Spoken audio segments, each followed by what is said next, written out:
अस्सलाम वालेकुम। अभी आई है आपको आवाज़ मेरी क्लास?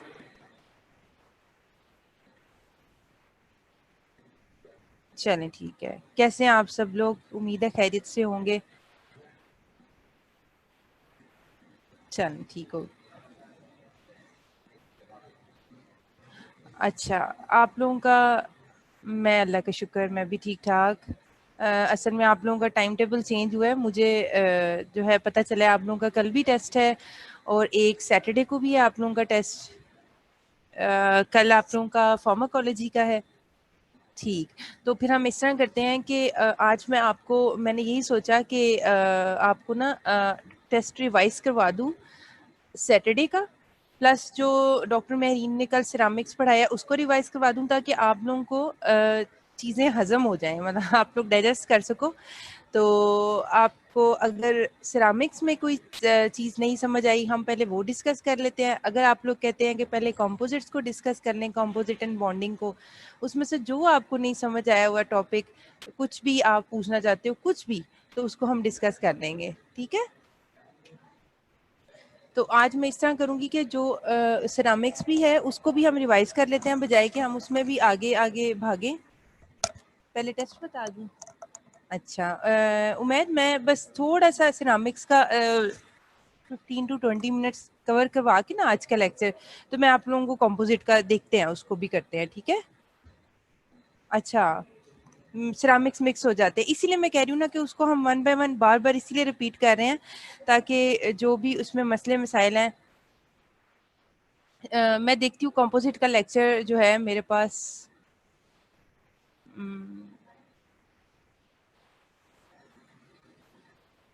डॉक्टर मेहरीन का लेक्चर पड़ा हुआ है।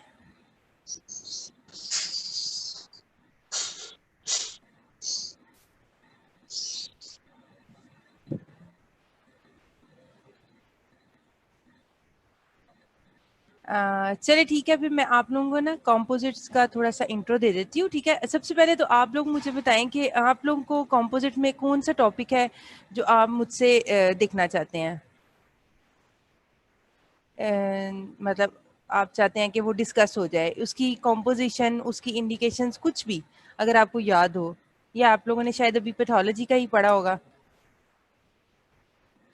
कंपोजिट्स का कोई टॉपिक, या फिर मैं ओवरव्यू दे दूं पूरे लेक्चर का कंपोजिट्स का, ताकि आपको सैटरडे की प्रिपरेशन आसान हो जाए।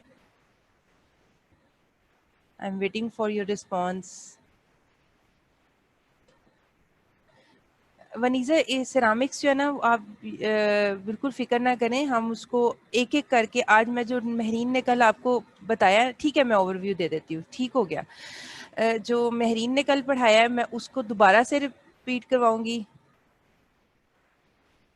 उमैद, कॉम्पोजिट्स जो है वो फिलिप्स में बहुत अच्छा दिया हुआ है। ठीक है, और फिलिप्स में तो ईच एंड एवरीथिंग कवर्ड है। ठीक है, और शाहीना में थोड़ा सा उसको शॉर्ट करके लिखा हुआ है। ठीक है, तो मेरा ख्याल है आप फिलिप्स को रखें मेन उसके ऊपर, और अगर कोई बच्चा फिलिप्स नहीं पढ़ सकता, क्योंकि फिलिप्स में काफ़ी डिटेल में होता है, तो जो शाहीना है वो फिलिप्स की थोड़ी शॉर्ट फॉर्म आप कह लें, तो आप शाहीना से भी देख सकते हैं।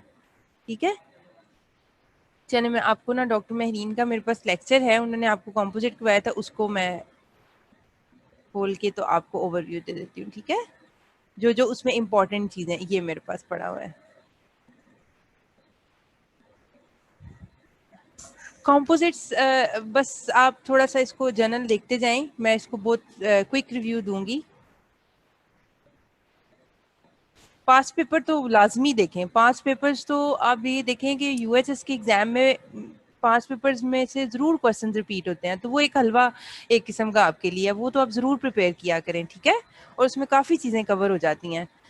अच्छा, इंडिकेशंस जो है कंपोजिट्स की वो ये हैं कि वो जहाँ पे हमें एस्थेटिक्स रिक्वायर्ड है ना, मोस्टली वहाँ पे हम यूज़ करते हैं, as in case of interior teeth. ठीक है, जहाँ पे आपको एस्थेटिक रिक्वायर्ड है।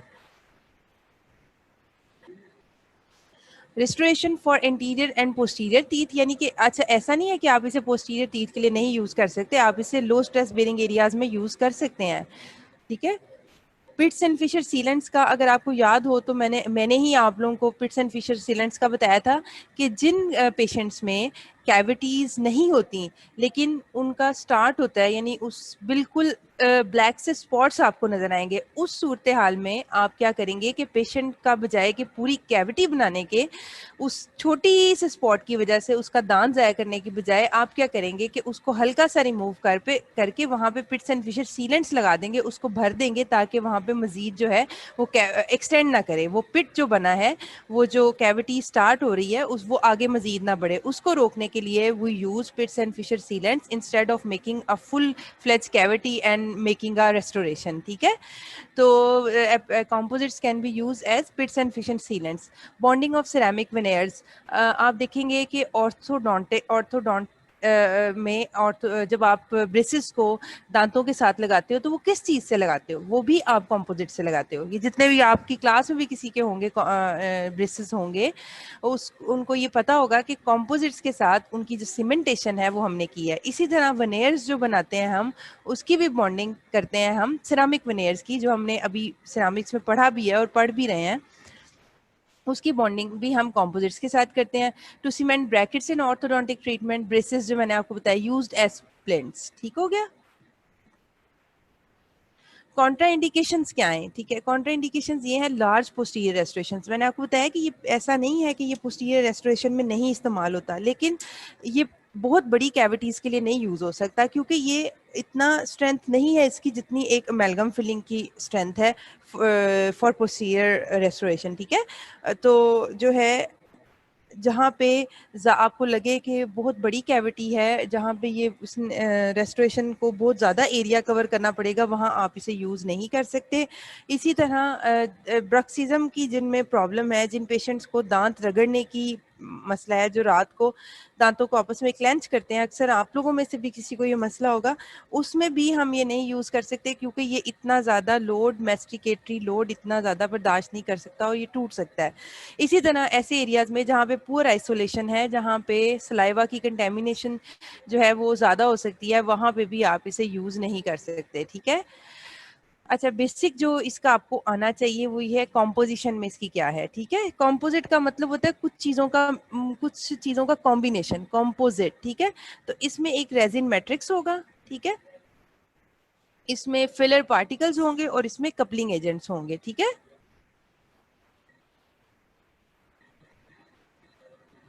इसमें होगा रेजिन मैट्रिक्स, फिलर पार्टिकल्स और कपलिंग एजेंट्स। ठीक है,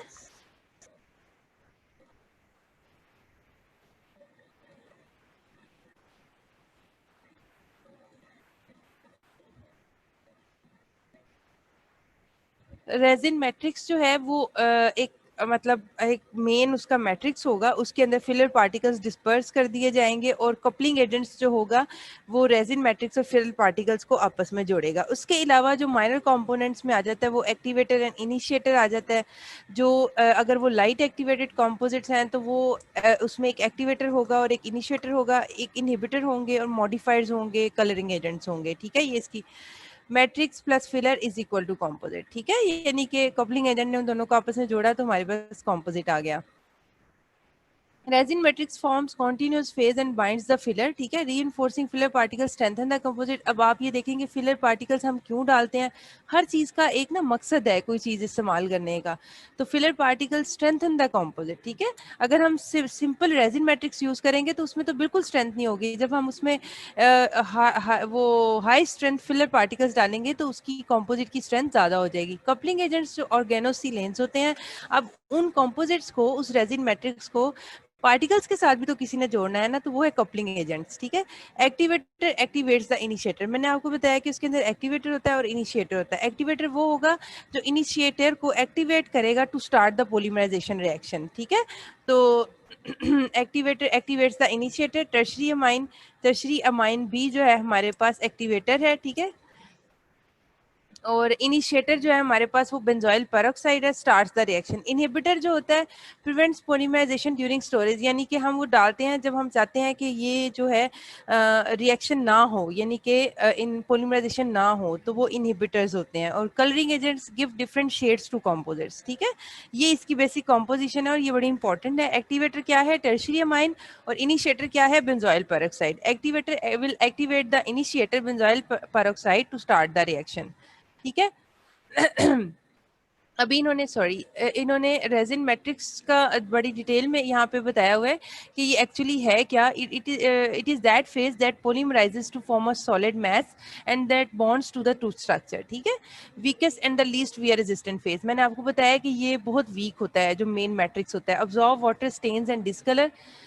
The beneficial properties contributed by the resin are the ability to be molded at ambient temperatures coupled with setting by polymerization achieved in conveniently short time. ठीक है, ये होता ही है कि ये एक्चुअली ये फेज है जो पोलीमराइज होता है रेजिन मैट्रिक्स जो है. ठीक है, और if the composite is made of just the resin matrix it is called Anfield resin. आपने अक्सर जगहों पे ये पढ़ा होगा अनफिल्ड रेजिन. अनफिल्ड रेजिन वो है जिसमें फिलर पार्टिकल्स नहीं है. ठीक है, पीछे डालनी है. हाँ. पीछे सारे बालों में कैसे आएगी? थोड़े बाल निकल जाते हैं मेरे. कितने बाल आते हैं? मैं डाल मामा भी नहीं डाल. चलिए ना मुंह सीधा कर. ये बातें आ रही हैं इसमें किसी बच्चे की. अच्छा,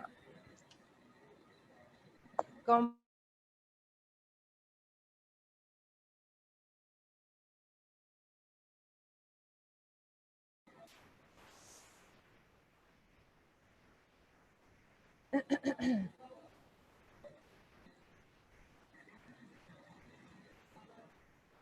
चल, बीच में से थोड़ी डिस्टॉर्शन हो गई थी. रेजिन मैट्रिक्स हो गया.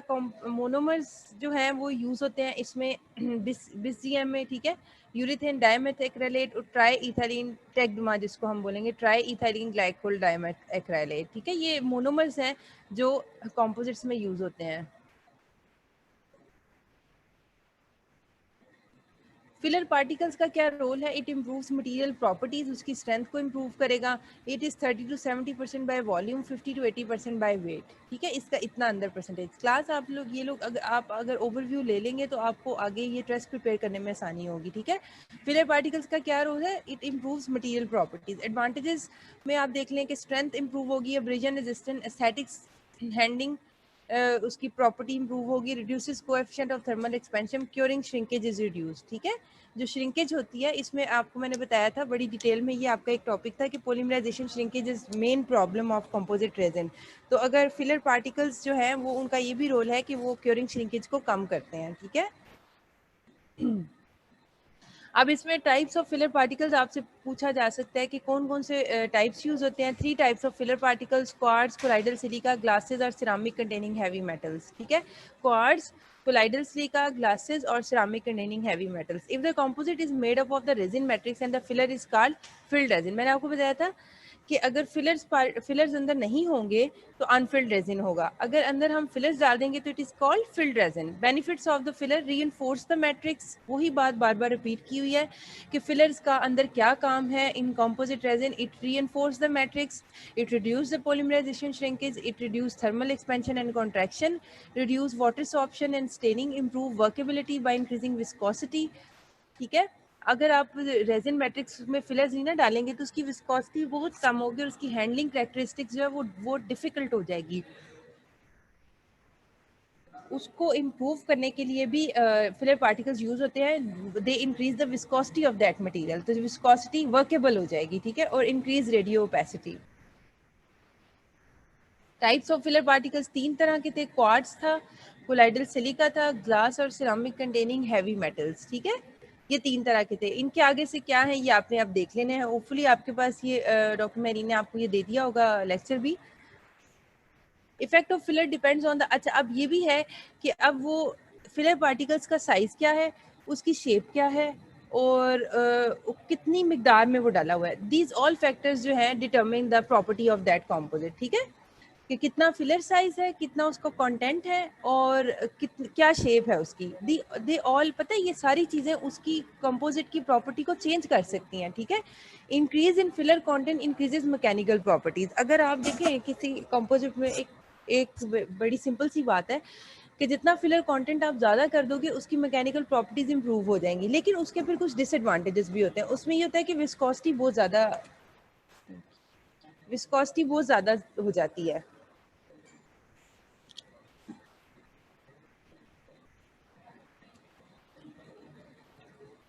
And abrasion resistance. ठीक हो गया।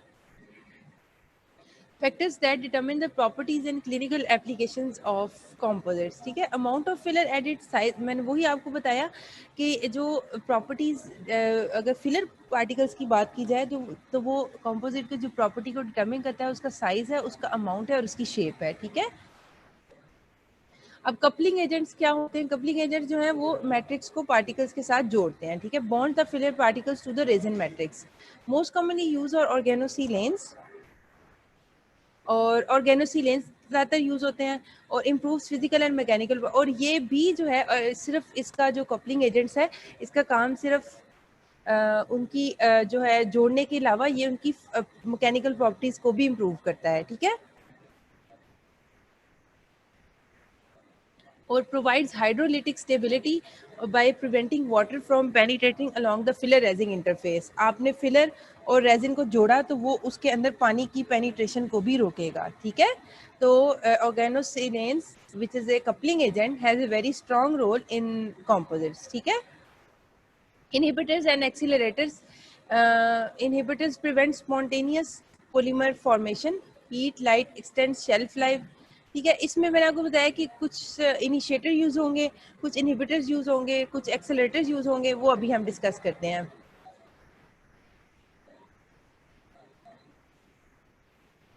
अच्छा, अब एडवांटेजेस मैं आपको इंपॉर्टेंट चीज़ें, क्योंकि हमारे पास टाइम कम है इसलिए मैं ये बीच में से कुछ स्किप भी कर रही हूँ। मैं चाह रही हूँ आपको ओवरव्यू दे दूँ कि मतलब इसके एडवांटेजेस क्या है। मेन जो है इसकी कॉम्पोजिशन आपको आनी चाहिए। ठीक है, और 3 तरह के जो इसमें पार्टिकल्स यूज हुए हैं, और मेन जो इसकी टाइप्स आगे यूज होंगी कि कौन कौन से टाइप्स के और क्लासिफिकेशन होगी इसकी। ठीक है, तो एडवांटेजेस में आ जाता है कि इसकी एक्सीलेंट एस्थेटिक्स है। ठीक है, और कंजर्वेशन ऑफ टूथ। ठीक है, आप देखें जब आपने अमेलगम फिलिंग पढ़ी थी तो उसमें ये होता है कि हमें उसको रिटेंटिव बनाने के लिए बहुत ज़्यादा दांत को काटना पड़ता है, उसकी शेप ऐसी बनानी पड़ती है।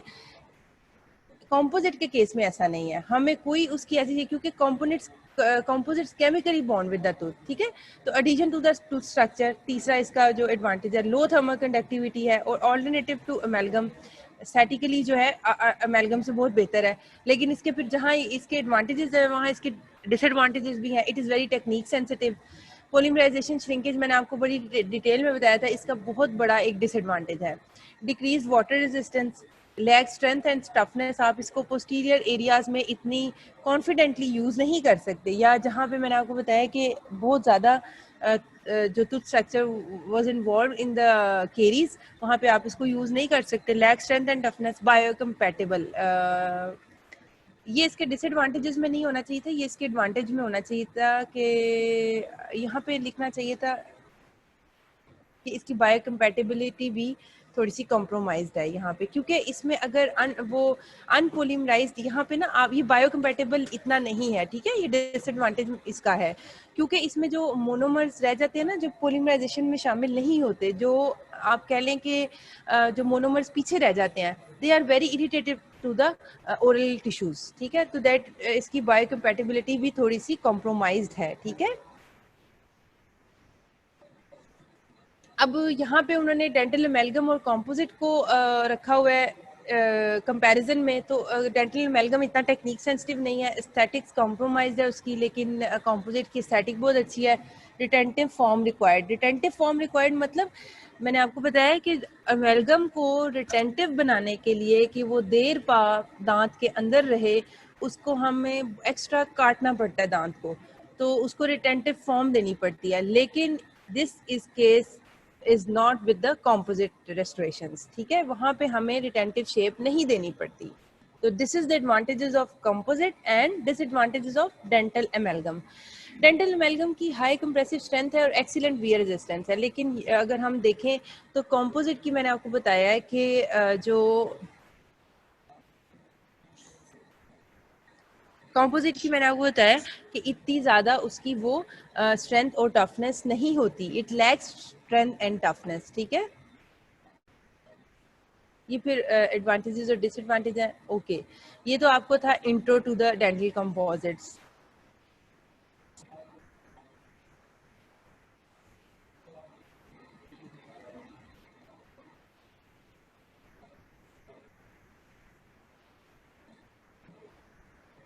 अच्छा, अभी आप मुझे बताएं कि यहाँ तक जो लेक्चर था उसमें किसी को कुछ नहीं समझ आया, मतलब मैंने बड़ा क्विकली रिव्यू दिया है, अगर कुछ नहीं समझ आया तो हम स्पेशली उसको देख लेते हैं, ठीक है, उस स्लाइड को देख लेते हैं। आपको समझ आया कि इसके एडवांटेजेस क्या हैं, इसको एमेल्गम फिलिंग के ऊपर क्यों जो है वो फोकियत हासिल है, प्रायोरिटी देते हैं हम। Any question from this lecture?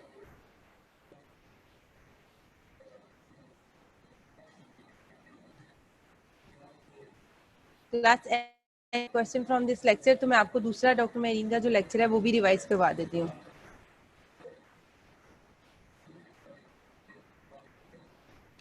ठीक है, अब आपने इसको बुक से जाके देखना है, इंशाल्लाह आपको कोई मसला नहीं आएगा।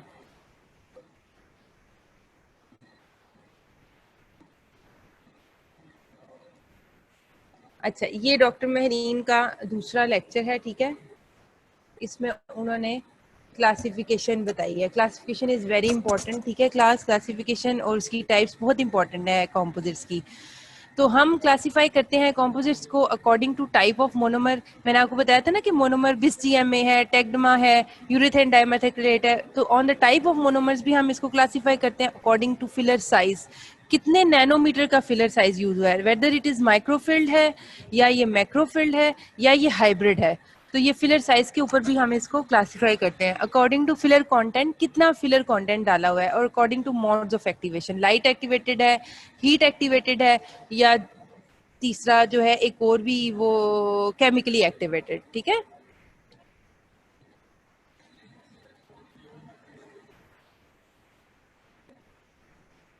अच्छा, अकॉर्डिंग टू फिलर साइज, मैक्रोफिल्ड में जो पार्टिकल साइज होगा वो 8 to 12 माइक्रोमीटर होगा। स्मॉल पार्टिकल फील्ड, अच्छा ये ना इसकी क्लासिफिकेशन है, ठीक है।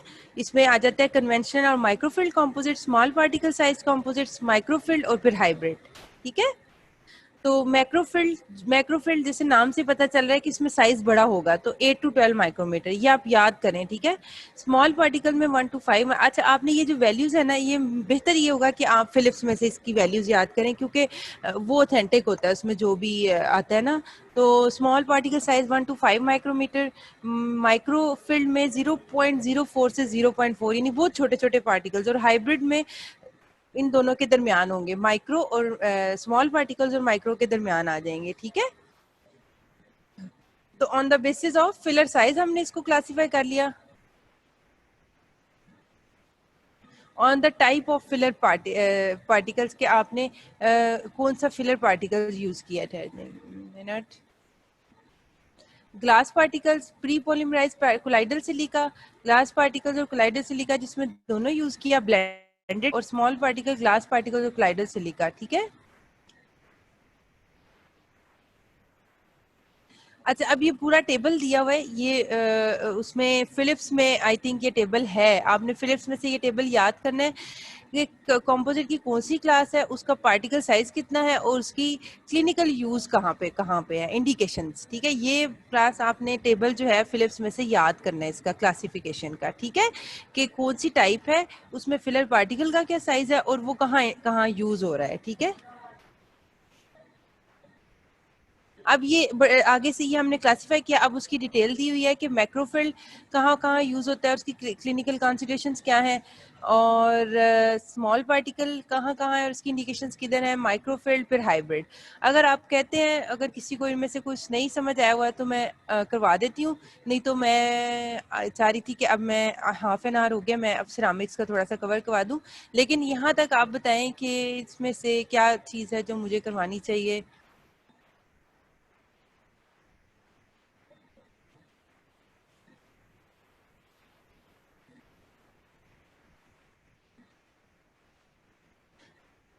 ठीक हो गया। तो आपने ये क्लासिफिकेशन देख ली, उसकी मैंने आपको बता दिया है कि आपने पार्टिकल साइज देखना है और इंडिकेशन देखना है कि कहाँ कहाँ यूज हो रहा है। ये सब क्लासिफिकेशन है। Classification on the basis of activator, तो वो था केमिकल क्योर, लाइट क्योर और ड्यूल क्योर। अच्छा, इसमें हीट क्योर नहीं है, कंपोजिट्स में हीट क्योर नहीं है, वो एक्रिलिक रेजिन्स में था heat cure. Chemical cure, light cure, या दोनों दोनों तरह से, ठीक है, ड्यूल कोड।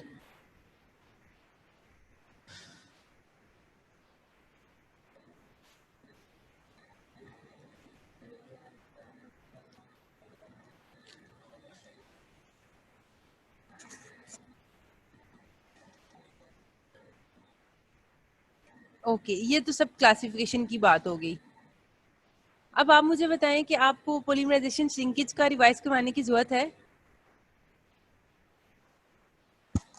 अच्छा, ये स्पेशल टाइप्स ऑफ जो कॉम्पोजिट्स हैं ये भी आपने देखना है कि उसमें फ्लोएबल कॉम्पोजिट्स हैं, ठीक है। फ्लोएबल कॉम्पोजिट्स वो हैं has a reduce filler content to make material flow. देखिए, जितना आप जो है फिलर पार्टिकल ज्यादा करोगे, जितने आप फिलर पार्टिकल ज्यादा करोगे, उतनी मैंने बताया था विस्कोसिटी इंक्रीज हो जाएगी। तो जितना फिलर कंटेंट लो रखोगे वो उतना फ्लोएबल रहेगा मटेरियल, ठीक है। इंडिकेशंस जो है, class 1 restoration in the gingival areas, use as cavity base और liner specially for class 2 preparations, use as pit and fissure sealants. These are all indications for flowable composites. ये आपने याद करनी है, ठीक है।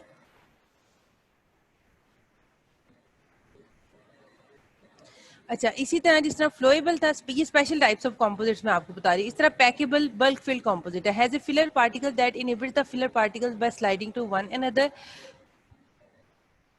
स्टिफ होते हैं ये, इसकी विस्कोसिटी ज्यादा होती है, स्टिफर है, थिकर फील है, marketed for posterior use, increase in viscosity as compare to flowable. इसकी विस्कोसिटी ज्यादा होगी, better proximal contact, handle like amalgam.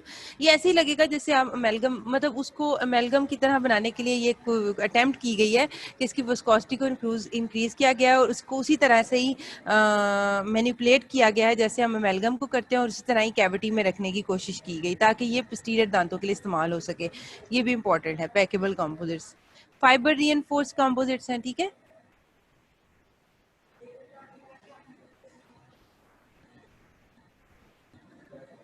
ये भी काफी डिटेल में इसका दिया हुआ है।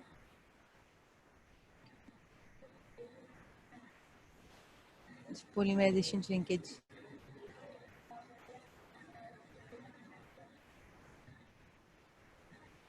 अच्छा, these are all factors affecting depth of cure, ठीक है।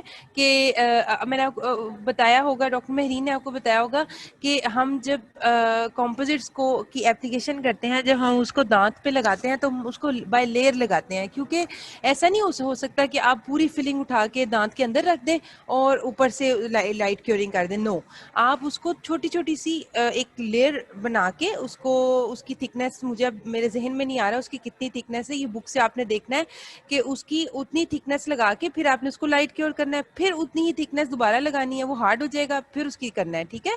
तो ये अब factors affecting depth of cure में होगा transmission of light through the material, controlled by absorption and scattering of light by filler particle size and content, ठीक है। ये जो फिलर्स अंदर है ना, ये भी डिसाइड करते हैं कि वो लाइट को रिफ्लेक्ट कर रहे हैं या ऑब्जॉर्ब कर रहे हैं, ठीक है। The concentration of the photo initiator in the composite must be such that it will react at proper wavelength and be present in sufficient concentration.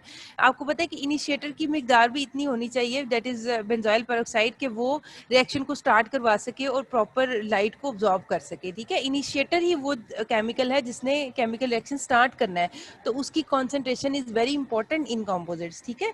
The power density of the polymerization unit, the duration of irradiation, और ये भी बड़ा important है कि आपने कितनी देर के लिए उस लाइट को एक्सपोज रखा to composite. Time of exposure low intensity light की 80 to 40 सेकंड है, और अगर आप हाई इंटेंसिटी की लाइट यूज कर रहे हो तो 20 से 60 सेकंड भी काफी होगा टू मेक देम हार्डन, ठीक है। तो आपको वो जो देखिए, जब आपको किट दी जाती है ना कंपोजिट्स की, उसके ऊपर पूरी स्पेसिफिकेशन दी होती है कि इसकी इस लाइट की इतनी इंटेंसिटी है, इसको आपने इतनी देर के लिए इस्तेमाल करना है, ठीक है। The distance between the emission window of the light probe and the composite to be polymerized, ये भी बड़ा इंपॉर्टेंट होता है कि आपने कितने डिस्टेंस पे वो लाइट को और उसको रखा हुआ है। तो these are all the factors that affect the depth of cure, के कहाँ तक ये जो है पोलीमराइजेशन कॉज करेगा, ये जो लाइट हम यूज कर रहे हैं, ठीक है।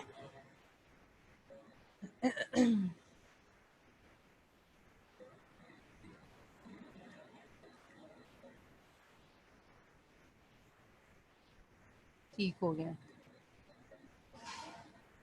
अच्छा, अब इसमें से कोई आपको क्वेश्चन हो ये सेकंड पार्ट में से?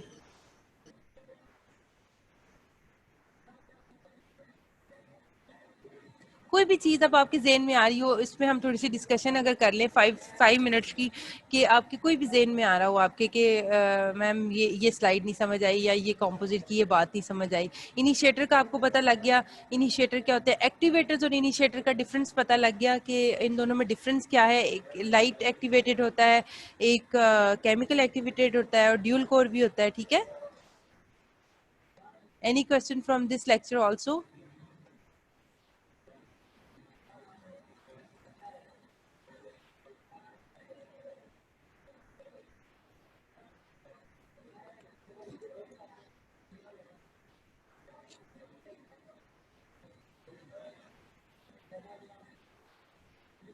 ठीक ठीक। एक आपका बॉन्डिंग है साथ, बस अच्छे से आपने इस टेस्ट को भी प्रिपेयर करना है, ठीक है। आपका पिछला टेस्ट अच्छा था इन्वेस्टमेंट वाला, उसको और इम्प्रूव कर सकते हैं। कॉम्पोजिट्स बहुत ही इंपॉर्टेंट है, आप देख लें कि आगे भी आपने कॉम्पोजिट्स को बहुत यूज़ करना है, तो आपको इसकी प्रॉपर्टीज़, इसके डिसएडवांटेजेस, इसका सब, इसका इंफॉर्मेशन होनी चाहिए आपको, ठीक है। बॉन्डिंग भी इम्पॉर्टेंट है उमैद, उसमें आप देखें कि उसमें जनरेशन्स दी होंगी कि कौन कौन सी जनरेशन बॉन्डिंग की। देखें, जब आपको अभी, चूंकि आप लोगों ने ये यूज़ नहीं की चीज़ें, तो आपको इनका अंदाज़ा नहीं है। बॉन्डिंग एजेंट्स वो होते हैं, कॉम्पोजिट को लगाने से पहले हम दांत के ऊपर बॉन्डिंग एजेंट लगाते हैं टू मेक देम, यानी कि कॉम्पोजिट का टूथ के साथ बॉन्ड को इम्प्रूव करने के लिए वो यूज़ बॉन्डिंग एजेंट, ठीक है। तो वो भी इम्पोर्टेंट है, जाहिर बात है, वो उसका एक फिलिंग का बहुत इम्पोर्टेंट पार्ट है।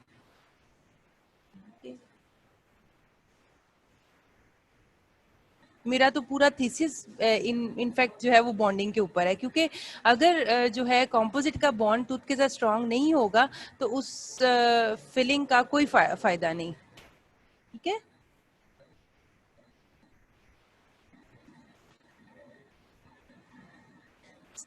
चले, अभी मैं आपको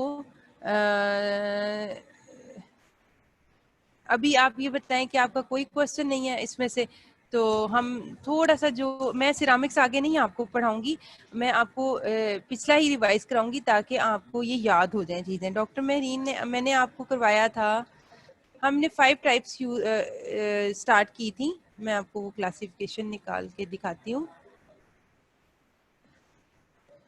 हाँ जी, ये टाइप्स थी जो हमने जो है इनको कवर करना था। इसमें सबसे पहले मैंने आपको करवाई थी कंडेंस्ड सिंटर, ठीक है। उसमें traditional feldspathic porcelain jacket crowns था।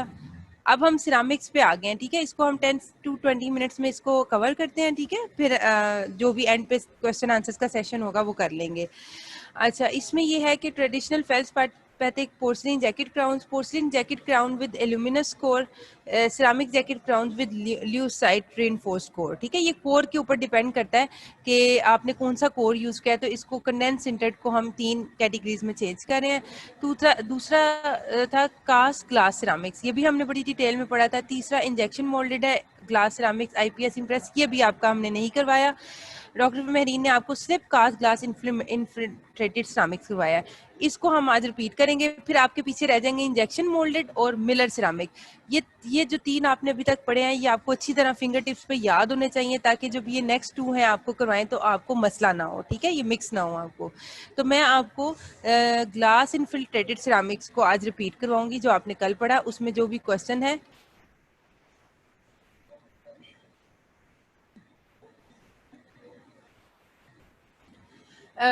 these are specialized core ceramics reinforced by a unique glass infiltration process। ये होता है कि इसमें जैसे आपको नाम से अंदाजा हो रहा है, इसमें हम ग्लास को इन्फिल्ट्रेट कर देते हैं उसके ऊपर, सिरामिक कोर के ऊपर, ठीक है।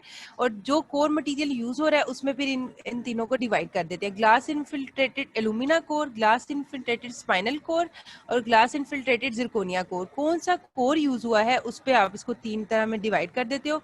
Supplied as oxide powders with mixing liquids, glass powder and veneering ceramics, ठीक है। इसको, ये पाउडर और लिक्विड फॉर्म में आता है, इसको मिक्स करके फिर आप इसकी मैनिपुलेशन करते हो, ठीक है। अब सबसे पहले हम ग्लास इन्फिल्ट्रेटेड एल्यूमिना कोर को देखते हैं। Unique glass infiltration process claim for interior fix partial lenses fabrication. The glass infiltration process compensates for firing shrinkage, or the final core after completion of the glass infiltration is made up of about 70% alumina and 30% glass. Infiltration जैसे नाम से आपको जाहिर हो रहा है कि उस कोर के अंदर हमने ग्लास को इन्फिल्ट्रेट कर दिया, तो जो हमारे पास एंड पे वो आएगा, प्रोसेसेस बन के आएगा, वो 70% उसमें एल्यूमिनस कोर होगा और 30% ग्लास होगा उसके अंदर, ठीक है। इंडिकेशंस जो है इंटीरियर एंड पोस्टीरियर क्राउन्स दोनों के लिए यूज होता है, और short span interior fix partial dentures, ठीक है। कॉम्पोजिशन में इसमें मैंने आपको बताया कि एल्यूमिना में होगा 99.7%, मैग्नीशियम ऑक्साइड 0.03% और ग्लास इन्फिल्ट्रेशन पाउडर की जो कॉम्पोजिशन है वो आपके सामने है। सिलिकॉन है, कैल्शियम ऑक्साइड है, ये सारी आपने इसको ना देखनी है कि कितनी परसेंटेज है। ज़रूरी नहीं कि हर एक की आपको याद हो, बस मेन की आपको याद होनी चाहिए, जैसे एल्यूमिना है, ठीक है। तो आपको मैंने क्या बताया कि ग्लास इन्फिल्ट्रेटेड सिरामिक्स है, जिसको हम फर्दर 3 में डिवाइड करते हैं। ग्लास इन्फिल्ट्रेशन जो है मींस के उस सिरामिक्स में आपने ग्लास को इन्फिल्ट्रेट कर दिया, ठीक है। फैब्रिकेशन अब इसकी बताई थी डॉक्टर मेरी ने आपको कि इसमें हम 2 तरह के डाई मटेरियल बनाते हैं। 2 dies are prepared, one in stone and other in refractive die material. अच्छा, अब होता क्या है कि आप मैयट क्वांटिटी ऑफ एल्यूमिना पाउडर, और आपको मैंने बताया था कि ये पाउडर लिक्विड फॉर्म में आता है, तो वो एल्यूमिना पाउडर को आपने पानी के साथ मिक्स करके, सॉरी, जो भी इसका लिक्विड हमारे साथ दिया हुआ है उसके साथ मिक्स करके, and a drop of additive liquid in Vitasonic special ultrasonic unit for mixing, उसमें मिक्स करके आपने अब उसको डाई के ऊपर लगाना है। The prepared slip should be smooth and homogeneous. The slip is applied on to the refractive die using slip cast method. The slip should not be allowed to dry out until the coping is complete. The process is continued until an alumina coping of sufficient thickness is obtained. अच्छा, अब आपने alumina को उस liquid के साथ mix किया और आपने उसके ऊपर लगाना है वो जो डाई आपने बनाया हुआ है, रिफ्रैक्टरी डाई बनाया हुआ है, ठीक है, उसके ऊपर उसकी कोपिंग बनानी है। The fragile slip cast alumina coping is dried at 120 degree C for 2 hours। 2 घंटे के लिए आपने उसको ड्राई करना है। द कोपिंग इज सिंटेड, फिर उसको हीट करना है 1120 डिग्री सी पे 10 घंटे के लिए। द कोपिंग इज सिंटर्ड, जो लुमिना की कोपिंग आपने बनाई थी उसको 10 घंटे के लिए आपने सिंटरिंग करनी है। After sintering is complete, the copings are tested for cracks using a special die. अब जब वो कोपिंग आ गई आपके पास अलुमिना की, उसके ऊपर अब आपने ग्लास इन्फिल्ट्रेशन करनी है, ठीक है, क्योंकि ये ग्लास इन्फिल्ट्रेटेड सिरामिक्स है ना, तो सबसे पहले हमने लुमिना की कोपिंग बनाई, अब हमने उसके ऊपर ग्लास इन्फिल्ट्रेशन करनी है, द 6th स्टेप, ठीक है। Glass powder is mix with distilled water, 1 or 2 thick quotes 1 to 2 millimeters is applied onto the sintered alumina coping and fired for 2 to 3 hours। Zaara sintering आपको पहले भी उसमें बताया, पहले लेक्चर्स में भी, कि उसको हीट करना। सिंटर्ड होता है कि आपस में जुड़ जाना, फ्यूज कर जाना पाउडर का, ठीक है, तो उसमें फ्यूज करने के लिए हम उसको हाई टेम्परेचर पे हीट करते हैं, तो that is called sintering. The powder will fuse together, ठीक है, दैट इज कॉल्ड सिंटरिंग, ठीक है।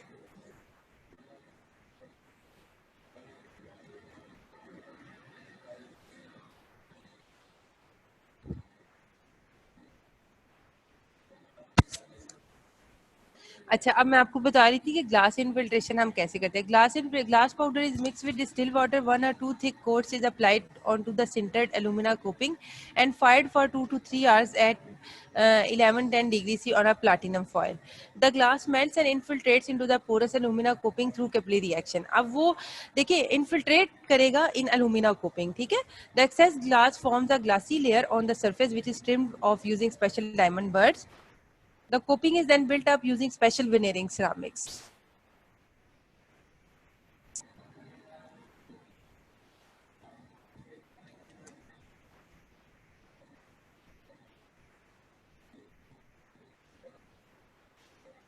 अभी इसके एडवांटेजेस में आ जाता है ग्लास इनफिटेड एल्यूमिना जो है इसको with alumina core, good fit and marginal adaptation, good strength, ठीक है, when compare to all ceramic है। डिसएडवांटेजेस ये है comparatively less aesthetic because of the opacity of the aluminous core.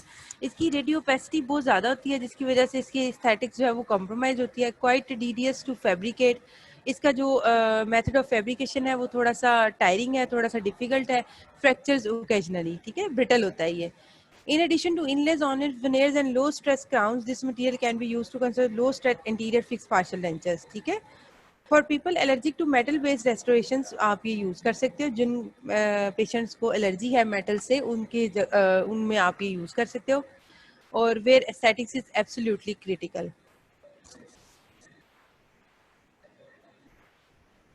तो ये हो गया In Ceram spinel, In Ceram alumina. अब हम इन सीरम स्पाइनल यानी कि स्पाइनल जिसमें कोटिंग यूज होगी वो ग्लास इन्फिल्ट्रेटेड एल्यूमिना स्पाइनल ठीक है, सॉरी ग्लास इनफिल्ट्रेटेड स्पाइनल, इसका हम देख लेते हैं कि एग्जैक्ट इसकी हम कैसे टर्मिनोलॉजी यूज करेंगे। ग्लास इनफिल्ट्रेटेड एल्यूमिना कोर हमने पढ़ा, अब हम पढ़ेंगे glass infiltrated In Ceram spinel. ठीक है, it is an offshoot of In Ceram alumina, it uses spinel. Spinel actually क्या है, मैग्नीशियम एल्यूमिनियम ऑक्साइड, इसमें मैग्नीशियम ऐड कर दिया गया है।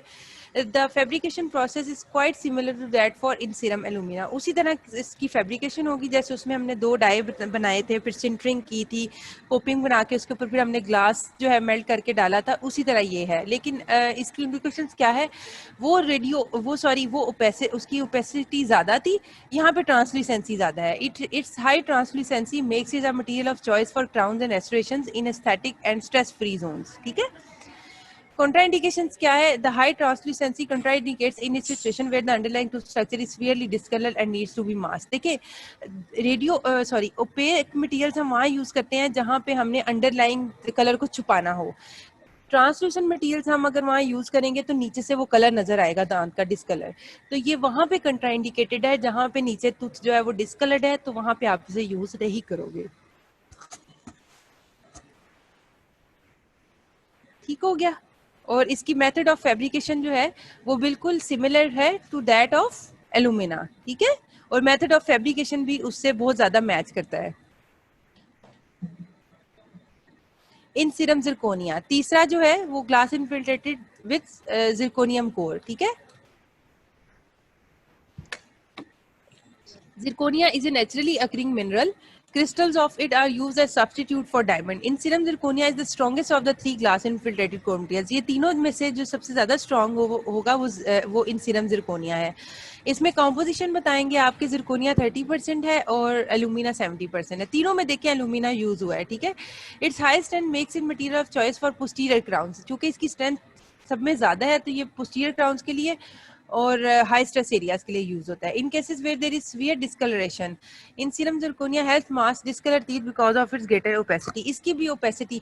इन तीनों में से जो ट्रांसल्यूसेंट था वो इन सीरम स्पाइनल था, और इन सीरम जिरकोनिया और एल्यूमिना जो सबसे पहले हमने पढ़ा है वो दो रेडियोपेक थे, रेडियोपेक नहीं सॉरी ओपेक हम उसे बोलेंगे। It is not particularly suited for aesthetic zone because of its greater opacity. ठीक है, इसकी ओपेसिटी ज्यादा होती है जिसकी वजह से इसको एस्थेटिक्स यानी इंटीरियर दांतों में नहीं यूज कर सकते, उसके लिए इन सीरम स्पाइनल जो है वो इंडिकेटेड है। जहाँ पे आपको एस्थेटिक्स चाहिए होती है वहाँ पे आप ट्रांसल्यूसेंट मटेरियल्स को यूज करते हो। ठीक है, ये आपका हो गया तीसरा जो हमने ग्लास इनफिल्ट्रेटेड सिरामिक्स। मैं आपको बताती हूँ कि हमने क्या क्या कवर कर लिया है। तो आपका हो गया सबसे पहले कंडेंस सिंटर्ड भी आपने पढ़ लिया, कास्ट ग्लास सिरामिक्स भी पढ़ लिया, slip cast glass infiltrated ceramics में आपको आज मैंने रिवाइज करवाया glass infiltrated aluminous cores restorations, glass infiltrated spinal core restorations और glass infiltrated zirconia core. Glass infiltrated aluminous core और zirconia core are opaque and glass infiltrated spinal core are translucent. ठीक है, अच्छा अब आपको इन तीनों में से कोई मसला है तो आप बता दें। तो नेक्स्ट लेक्चर में आपको हम करवाएंगे injection moulded that is called IPS Empress जो है ग्लास सिरामिक वो करवाएंगे, और मिलर सिरामिक रेस्टोरेशन आर कोर्स, ये 2 आपके रह गए हैं बस। ठीक है, अगर आप कहते हैं मैंने आपको उस दिन कास्ट ग्लास सिरामिक्स करवाया था, इसको भी रिवाइज करवा दूं, हमारे पास टाइम तो है।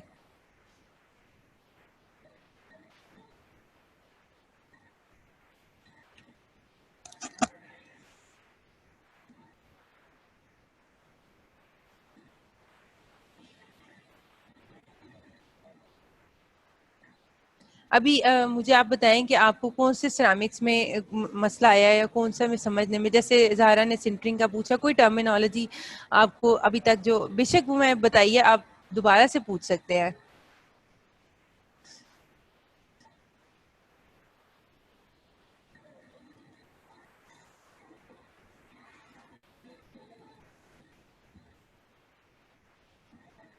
Any question from any type of ceramic?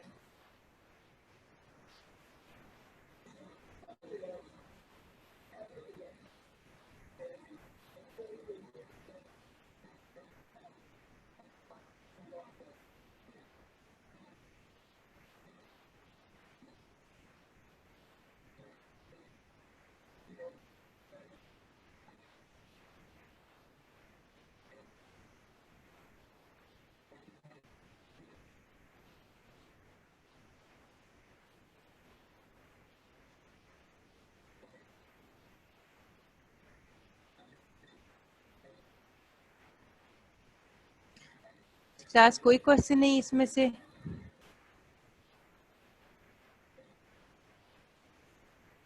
Ceramics में से कोई क्वेश्चन आप करना चाहें?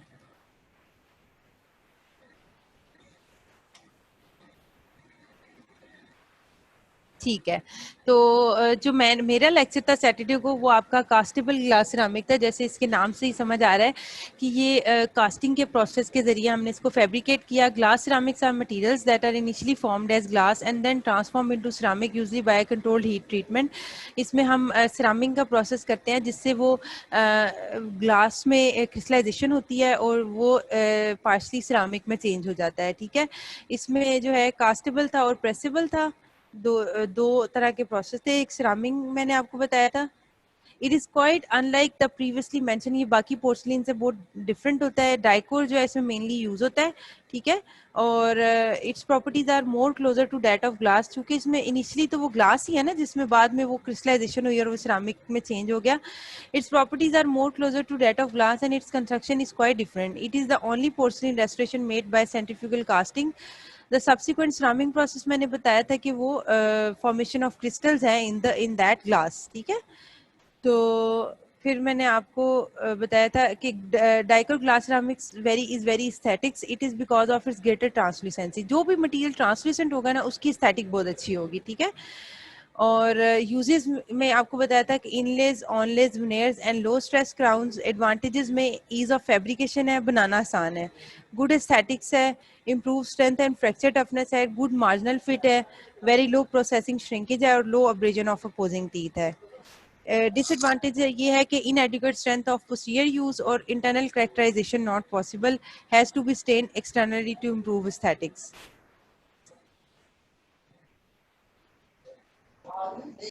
फिर आपको मैंने इसकी फैब्रिकेशन बताई थी कि वैक्स पैटर्न, जिस तरह कास्टिंग के किसी भी प्रोसेस में हम सबसे पहले वैक्स पैटर्न कंस्ट्रक्ट करते हैं, सिमिलरली कास्टेबल ग्लास सिरामिक में हम सबसे पहले the wax pattern is constructed and then invested in a refractive material like a regular cast metal crown. कोई भी रिफ्रैक्टिव मटेरियल, इन्वेस्टमेंट मटेरियल में हम उसको रखते हैं। After wax burn out glass जो इनगॉट्स है और melted and cast into the mould cavity, उसी तरह हम उसको मोल्ड कैविटी में डालेंगे। The glass casting is fully recovered from the investment. The glass restoration is then covered with an abatement and अब हम उसको heat treatment करेंगे ताकि उसमें crystallization हो. Ceramic is a heat process by which the glass is strengthened. Ceramic results in the development of microscopic crystals of mica which improves the strength and toughness of glass. देखें glass itself तो बहुत ज़्यादा weak है ना, तो उसकी toughness को और उसकी strength को improve करने के लिए हम उसमें ceramic process करेंगे. Ceramic process is the formation of crystals within the glass. ठीक है. The ceramic glass can be built up with special veneering porcelain and fire to complete the restoration. ठीक है. इन दोनों को आपने, और इसी तरह ही ये भी ट्रांसल्यूसेंट था। ठीक है। ये भी ट्रांस, और अब आप मुझे बताएं, ये भी ट्रांसल्यूसेंट था। ठीक है। अब आप मुझे बताएं कि आपको तीन तरह के हमने ग्लास इनफिल्ट्रेटेड बताए थे, उसमें से ट्रांसल्यूसेंट कौन सा था? जल्दी से जो पहले मैसेज कर देगा। जो तीन इन Ceram spinel, In Ceram zirconia, या तो सबसे पहले वाला था with luminous glass infiltrated with luminous core. In serum जो सिंपल इन सीरम था। इन तीनों में से ट्रांसल्यूसेंट कौन है, कौन सा वाला है? Yes, very good. उसामा का सबसे पहले इन Ceram spinal is translucent. Yes. और जो इन सीरम जो सिंपल एल्यूमिनस है वो रेडियो, वो ओपेक है। और जो लास्ट वाला मैंने आपको पढ़ाया जिरकोनिया, वो भी ओपेक है। तो जो बीच में एस्थेटिकली प्लीजिंग कौन सा हुआ फिर? इन सीरम स्पाइनल, जहाँ पे एस्थेटिक रिक्वायर्ड है। इसी तरह से कास्टेबल ग्लास सिरामिक जो है जिसमें डाइकोर है वो भी ट्रांसल्यूसेंट है। ठीक है।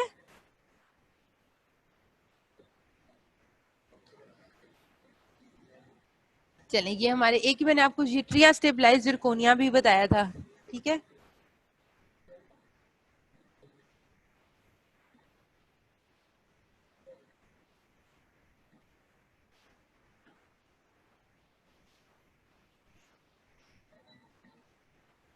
अच्छा, और ऑल सिरामिक रेस्टोरेशंस वो होते हैं जिसमें मेटल की वो नीचे बेस यूज नहीं होती, और मेटल सिरामिक वो होंगे जिसमें मेटल की नीचे बेस यूज होगी। ठीक है।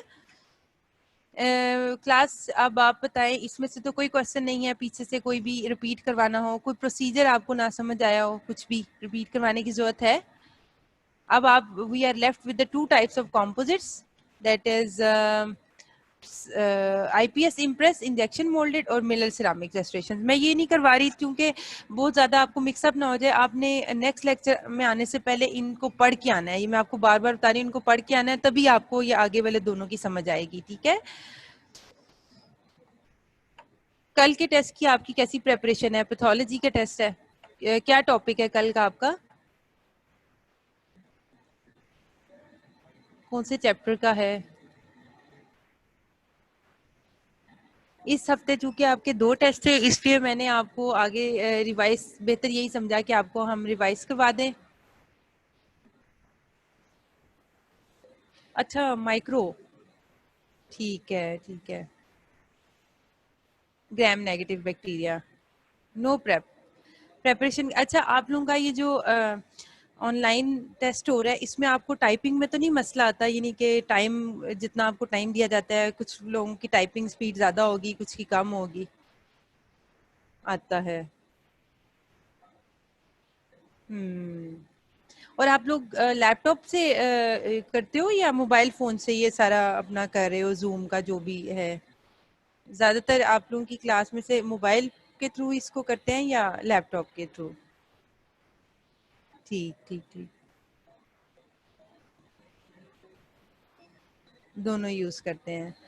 तो कोई मसला आप लोगों को अच्छा, अगर आपसे फीडबैक लिया जाए तो आप लोगों को कैसा लग रहा है ये ऑनलाइन जो भी प्रोग्राम स्टार्ट किया है, इसको मतलब आपको इससे आप क्या समझते हो कि ये आपके लिए कैसा है? आपका कोर्स भी कवर हो रहा है? हम्म। और घर अच्छा गंदा लग रहा है सही, लेकिन देखें आप जो सिचुएशन थी, बस टाइम वेस्ट नहीं हो रहा, बिल्कुल सीरत ऐसा ही है कि देखें अगर हमारे पास ये भी ना होता तो ये टाइम तो आप लोगों का ये सारा बहुत स्पीड से कोर्स खत्म हो रहा है, बिल्कुल कोर्स भी आपका खत्म हो रहा है। और दूसरा ये कि देखें टाइम वेस्ट ही था ना ये पूरे दौरान आप लोगों ने घर बैठ के, तो इससे देखें आप लोगों को लेक्चर्स भी हो रहे हैं, और मेरा ख्याल है ये लेक्चर्स आपको अंडरस्टैंड आप कर रहे हो। मुझे जहाँ तक मेरा लगता है, क्योंकि कोशिश तो हमारी यही होती है कि ऑनलाइन लेक्चर्स में आपको उसी तरह पढ़ाएं जैसे हम लाइव लेक्चर्स में। अच्छा, और कॉलेजेस में तो ऐसा बिल्कुल नहीं। नहीं, आई थिंक उमैद ये राशिद लतीफ में भी ऑनलाइन हो रहा है, ऑनलाइन चल रहा होगा और भी कॉलेजेस में। एक्चुअली मेरा किसी के साथ कांटेक्ट नहीं है।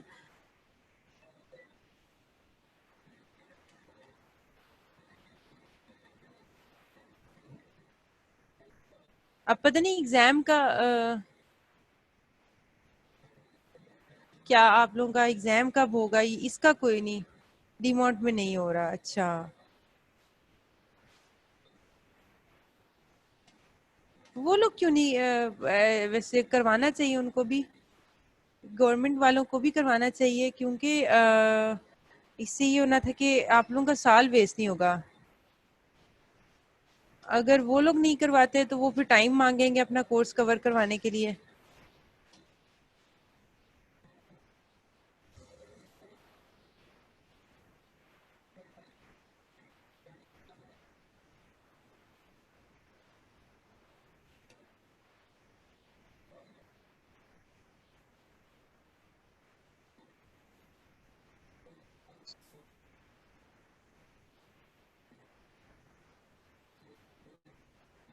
चले इंशाल्लाह ये वक्त भी गुजर जाएगा, जो हमारे पास मुश्किल वक्त आया हुआ है इंशाल्लाह अल्लाह बेहतर करे, इसमें भी अल्लाह की कोई बेहतरी है।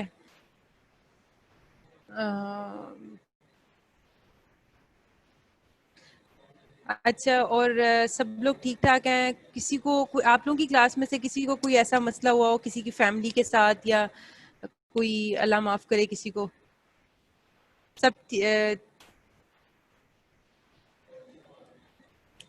बहुत अच्छी बात है, क्योंकि अभी जो ऐसी सिचुएशन हो गई है कि अभी रिलेटिव्स में से भी लोगों को निकलना शुरू हो गया है कि कोई कोविड पॉजिटिव है, कोई इस तरह। क्लास का मैंने कहा पूछ लूं। Very good. बस आप लोग अपने घरों में रहें। हम लोग भी अल्लाह का शुक्र ठीक है। हम लोग सिर्फ ये आप लोगों के लेक्चर के लिए ही निकलते हैं और तो कहीं नहीं जाते, कोई इस तरह का नहीं है।